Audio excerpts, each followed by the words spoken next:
اگر اہل بیت کی محبت کا نام ہے شیعہ ہونا تو سن لو میں بھی شیعہ ہوں۔ اگر اہل بیت کی محبت کا نام ہے شیعہ ہونا تو پھر ساری دنیا سن لے میں بھی شیعہ ہوں۔ تم میری اولاد کو برا بھلا کہو تو مجھے اچھے لوگو، اور میری اولاد کے گیت گاؤ تو تم چاہے جھوٹے بھی کہو۔ یہ ہے کہ کئی عرصے سے مولانا طارق جمیل صاحب کے خلاف سوشل میڈیا پہ اس قسم کی کلپس اور میسیجز آ رہے ہیں جس سے سننے والے کو ایسا پیغام دیا جا رہا ہے کہ مولانا طارق جمیل صاحب اپنے سامعین اور مخاطبین کو شیعہ بننے کی ترغیب دے رہے ہیں۔ مزید یہ بھی میسیج چلایا جا رہا ہے کہ مولانا طارق جمیل صاحب خود کا میلان شیعیت کی طرف ہے، ان کے عقائد کی طرف ہے۔ مولانا صاحب، سب سے پہلا سوال میرا یہ ہے کہ آپ نے اپنے کسی بھی بیان میں عمومی طور پر اور دربن ساؤتھ افریقہ کے بیان میں خصوصی طور پر سامعین حضرات کو شیعہ بننے کی ترغیب دی، ان کے عقائد، ان کے جو بلیفز ہے ان کو اپنانے کی دعوت دی یا نہیں؟ جزاک اللہ۔ بسم اللہ الرحمن الرحیم، والصلاة والسلام علی رسولہ الکریم وعلی آلہ وصحبہ اجمعین۔ میرے بیان کا کلپ آن ایئر ہے، سوشل میڈیا پر چل رہا ہے، سارے حضرات اس کو سنیں کہ میں نے اس میں کس چیز کی دعوت دی ہے۔ میں کبھی کسی فرقے کو اپنانے کی دعوت نہیں دیتا ہوں، میں امت پنے کی دعوت دیتا ہوں۔ خود میں اہل السنت والجماعت کے عقائد کا پابند ہوں، اور علماء دیوبند نے جو علماء اہل سنت میں مجھے راجے ہیں میرے نزدیک، میں ان کو فالو کرتا ہوں۔ جزاک اللہ۔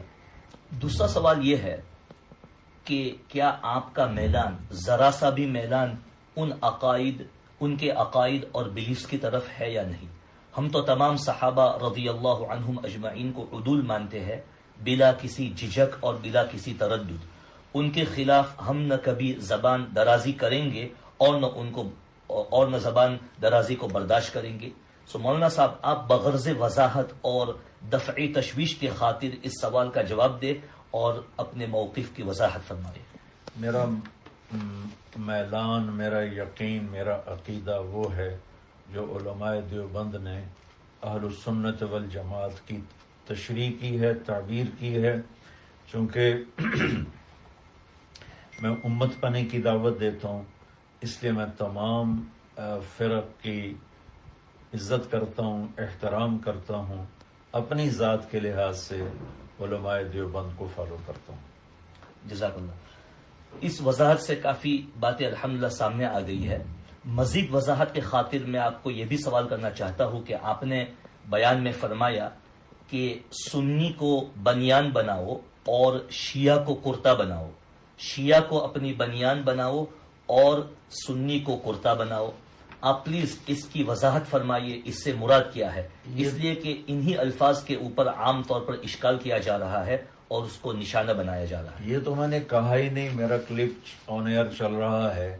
میں نے یہ کہا ہے سنی کو بنیان بناؤ، امت کو کرتا بناؤ۔ ایک تشبیہ دی ہے، دیوبندیت کو بنیان بناؤ، شیعت کو، وہابیت کو۔ چونکہ میرے بیان میں سب لوگ موجود تھے، بہت بڑی تعداد اہل سنت کی تھی، شیعہ کی تھی، وہابیہ کی تھی، سلفیہ کی تھی، بریلویوں کی تھی۔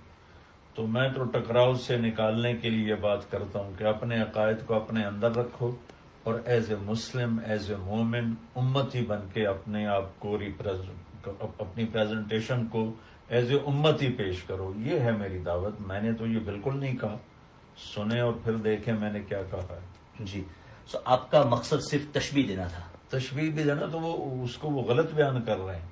یہ تو کوئی بات ہی نہیں بنتی کہ سنیت کو بنیان بنا اور شیعہ کو کرتا بنا۔ یہ میں نے کب کہا ہے؟ جی، یہ تو بہتان ہے، میں نے بالکل نہیں کہا ہے۔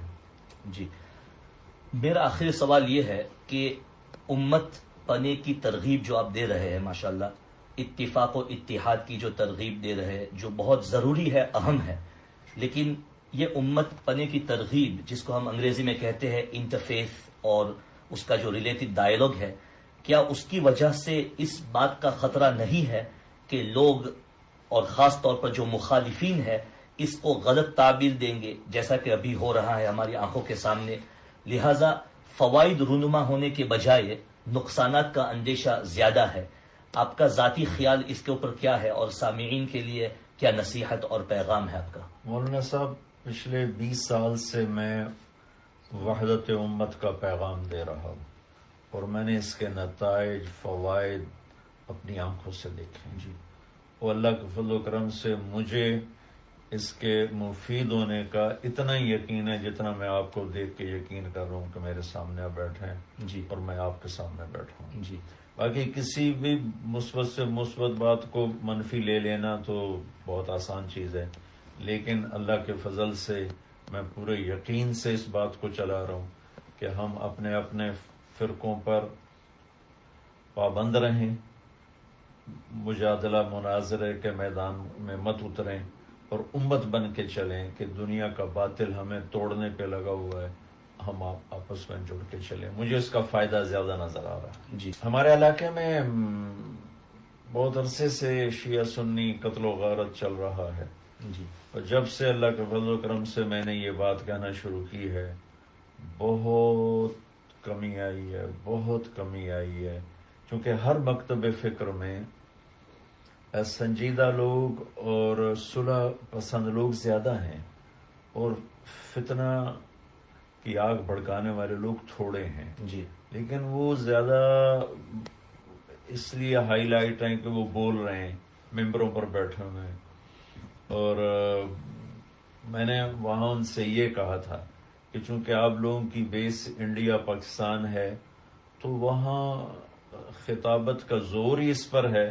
بڑا خطیب بنتا ہی وہ ہے جو زیادہ سے زیادہ فرقہ واریت کو پھیلائے. جی. تو اس کے ان باتوں کے جراثیم آپ لوگوں کے اندر ہیں، تو یہاں ان کو آپ دبا کے رکھیں.